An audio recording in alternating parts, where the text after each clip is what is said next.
அழகு அப்படின்றது நம்ம முகத்தில் இல்லை, அது நம்ம மனசுக்குள்ளே இருக்குது.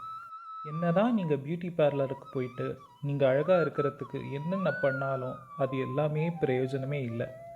அது வெளிப்புறமாக அழகாக காட்டிக்கிறதுக்கு உபயோகமாக இருக்கும்.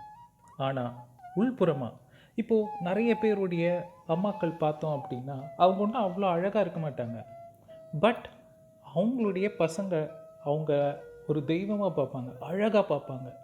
ஏன்னா அவங்க கொடுக்குற அந்த அன்கண்டிஷ்னல் லவ்வால். இது அம்மாவுக்கும் பசங்களுக்கும் மட்டுமே இல்லாமல் எல்லாருக்குமே நம்ம வந்துட்டு நல்ல விஷயங்கள் பண்ணோம் அப்படின்னா நம்ம அழகாக தெரியும். அதுக்கு எந்த ஒரு மேக்கப்பும் அவசியமே இல்லை. அதனால் நம்ம காசு அதிகமாக செலவிடுறதை விட எனக்குள்ளே இருக்கிற குணத்தை எப்படி மாற்றிக்கிட்டால் நான் அழகாக தெரிவேன் அப்படின்றத நீங்கள் நினச்சாலே போதும். நான் நிறைய பேரை பார்த்துருக்கேன். அவங்க முகம் மூலமாக அழகாக இல்லைன்னாலும் மனசு மூலமாக ரொம்ப அழகாக தெரிவாங்க.